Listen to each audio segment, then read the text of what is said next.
everybody, it's Kathy Champion with Random Acts of Crafting, and I just wanted to say hey to everybody and thank you for subscribing to my channel. I also want to apologize for my poor quality of videos and the mishaps that I've had along the way, but please bear with me. I am getting things ironed out. I am learning my editing program through all the mistakes that I've made. Each one's been a teaching moment, so I'm hoping that I will be on track. I'm going to bring you a card this evening, but it is going to be a voiceover due to some sound equipment that was not working properly when I recorded my video. So instead of having to do the card over again, I'm going to do a voiceover, and I'm hoping that this is going to work. But anyway, thank you so much for joining me. Do bear with me, and hopefully we'll have everything ironed out before too much longer. Thanks again for subscribing, and hit that like button and invite some of your friends to come along and join. I would certainly appreciate it. God bless and have a good evening. And the video is coming up next. Welcome to my craft room. We're going to be working on an easel fold card tonight, and I know that a lot of people have done easel cards, and this is no different except for the way that I'm decorating the front of it. And I'm hoping that y'all are going to enjoy the process of this particular card, and I hope that you will try making it yourself. And if you do, I would love to see it shared over on our Facebook page, Random Acts of Crafting by Kathy Champion.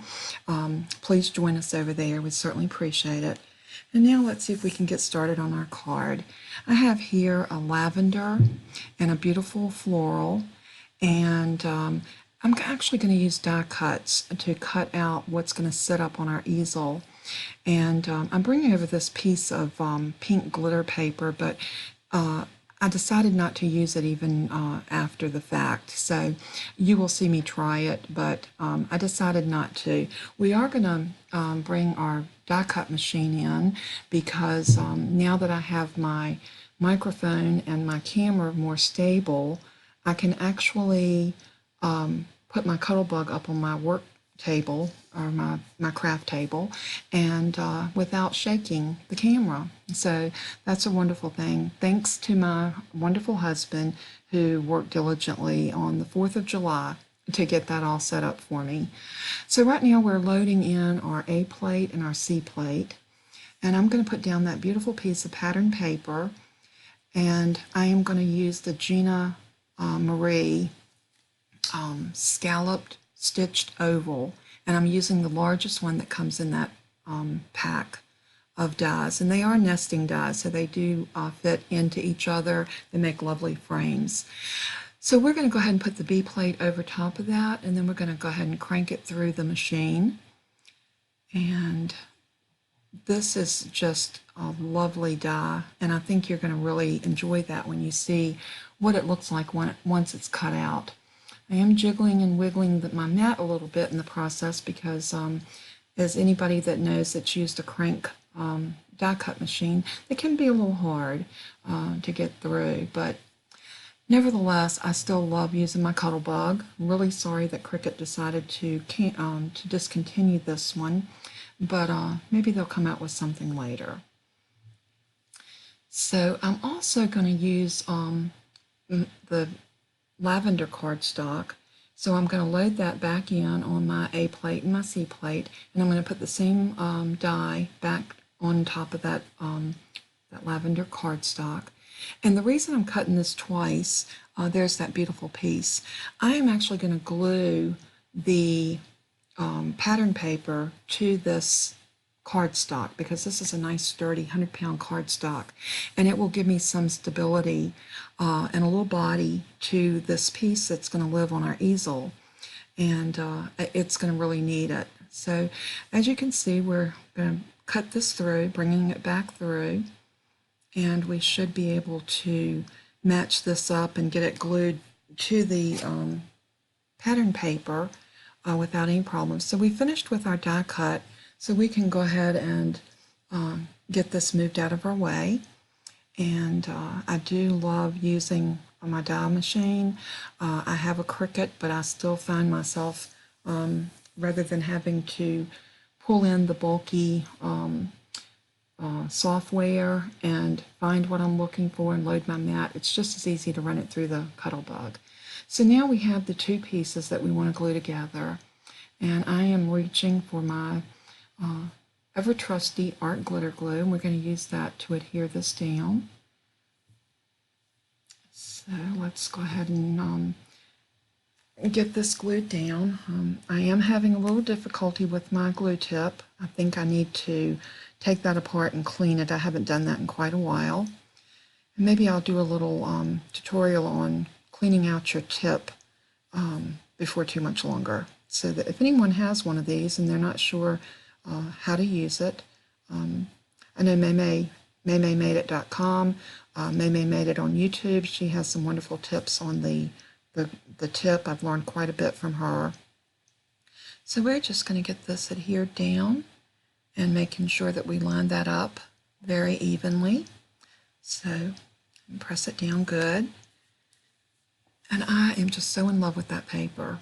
This was in a very small pack that I got at Hobby Lobby, so I think there was only small, it was very small, like a 6x, maybe a 6x5, and but it was a beautiful, it was called Floral Shop, and it had the most beautiful floral designs in it, and I actually got it on the clearance. So now we're going to bring over our card base, and that is an 11 inch by 4 1/4 inch cardstock, which is a standard A2 size card. And we're going to score this as though we were making just a plain and simple A2 size card. So we're scoring it at 5 1/2. But what makes this an easel card is the fact that we're going to come up and score it at 2 3/4. So that's going to be the halfway mark in between the 5 1/2 and the other side of it. So we're going to score up here at 2 3/4, and this is where it's going to bend to cause that little lift that we need to make the easel. So we're going to get our folds, and then we're going to move the scoreboard out of our way and give ourselves some room here to work. And now the card is coming together. I want to go ahead and erase these measurements that I had written down so that I could be able to tell everyone the sizes. But don't worry about the sizes. Everything's going to be listed in the description below the video. So be sure to click on the Show More, and you will be able to see all of my measurements and everything there. Now we need to mat the inside. Now I'm going to mat the outside and the solid place in the bottom. So the first piece that we're going to put down is 4 by 5 1/4, and that's going to give us a beautiful little 1/4 inch, no, I'm sorry, 1/8 of an inch border around that pink. So that just allows that lavender to peek through, and I think that makes such a pretty card when you've got it layered with your mats. I think it makes a card look more rich, and it just feels better and looks better, I think. So we're going to go ahead and get this adhered down, and it is a little more difficult for me doing a voiceover because I'm having to anticipate what I did while I'm watching it in silence. So this is kind of new for me, but it is something that I do need to know how to do, because there will come times like this when I'm going to need to do a voiceover. And so I'm really glad that I'm getting the opportunity to do that tonight. And I have learned quite a bit in my editing program with everything that I've gone through with this particular video. I even put it up today and then realized that it only showed one picture. Okay, so now we're going to mat the front of it, and we cut 2 mats out of this, and they are 4 by 2 1/2, and I'm going to remeasure that in just a second to make sure that I am telling you correctly.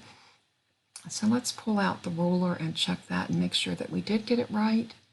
And it is 4 inches. Yep, that's 4 inches by 2 1/2. Ah, very good. I can measure. So we're going to go ahead and glue this down to that front top.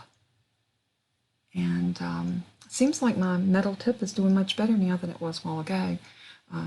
Just can't forget and leave my pen out again. So we're going to go ahead and glue that down, again leaving us that 1/8 inch border around it. So pretty. I have really enjoyed putting this card together. It is just such a nice looking card, and what's so nice about these cards is you can make them for any occasion, and they work so well. Depending on what sentiment you want to use, what pattern paper you would like to use, or embellishments, different types of elements that you might want to put on the front of it, really can add to it. So we got that all glued down, so now we just need to do our stopper to put it on the inside that will actually catch and hold our, well, I'm getting ahead of myself. I think what we're going to do first is we're going to go ahead and put this pretty piece down. Now there is that pink glitter paper that I did cut out and then decided not to use. I do try it, but I love that paper, that floral, so much I didn't want to cover it up with this this glitter paper. So I'm still debating. Let me try it with the flower on it and see if I just hate covering up that beautiful floral. And it is pretty like that, and you are seeing it peek out around the edges, but I just do not want to cover up that pretty paper. No, I'm going to go with that. So this piece, we're just going to save that for another time because we can use that on another card.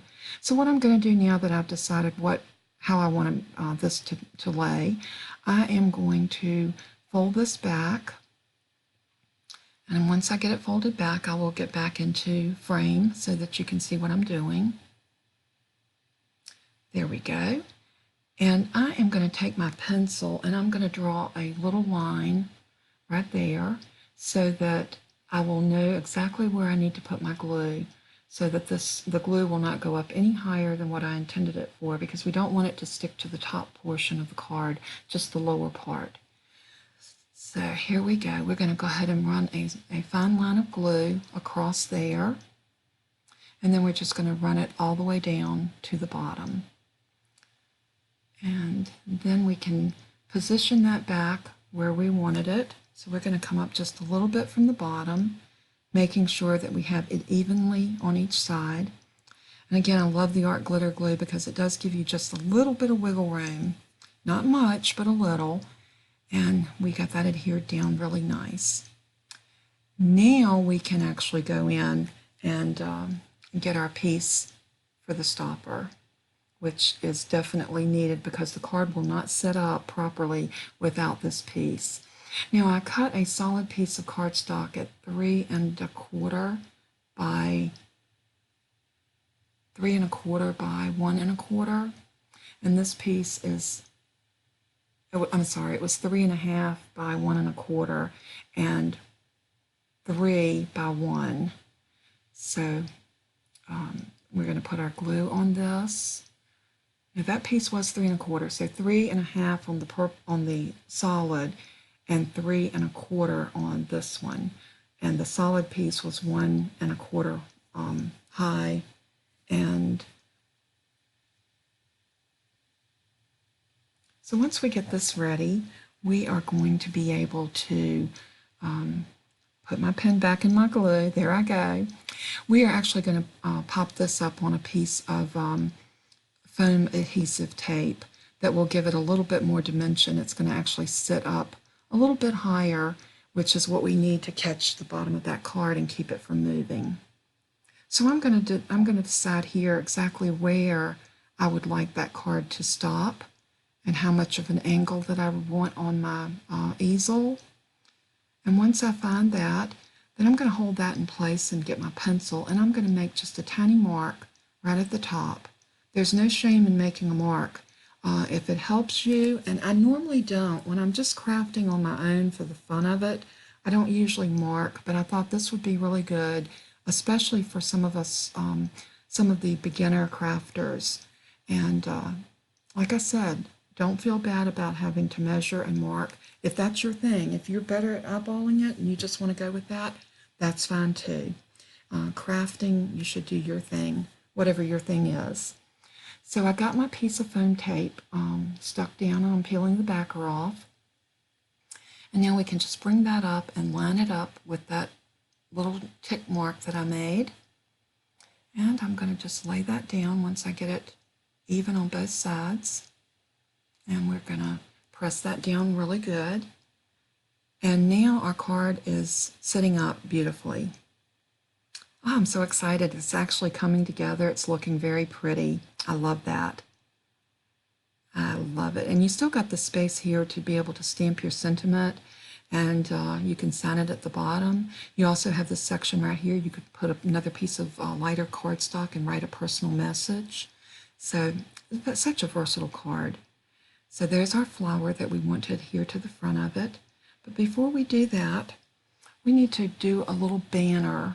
So let's see, we're going to bring over another piece of the pink cardstock, because I think the pink little banner would be so cute on this.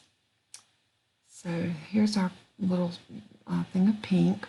So we're going to cut us off a piece that's going to measure about 3 inches by about a 1.5. So 1.5 by 3. And just slice that off. And on this particular piece, we are going to dovetail it. And I know that a lot of you will know exactly what I'm talking about when I say dovetail. We're actually just going to cut a slit in the bottom of it. And for any of you that don't feel comfortable with doing that, I'm going to show you an easy way. We're just going to lay it on our mat. And then you can do this with a ruler if you don't have a mat. But I'm going to get it even on both sides, and then I'm going to make a dot at the bottom. And about 3/4 of a way up, I'm going to make another dot right over top of that one. Then I'm going to take my scissors, and I am going to snip from one dot to the other, right in the middle. And then on each angle, on each corner, I'm going to angle cut up to that dot, which will be my cut line. And see how easily that just slips right out? And then do it on the other side. And snip it, and there you go. A beautiful little dovetail banner that is so cute. So now we're going to stamp our sentiment, and I believe the sentiment came from a Maymay stamp set called Sweet Stuff, and I think this stamp that I chose is just for you. And the reason I chose this stamp is because this just for you could be for any card that you'd want.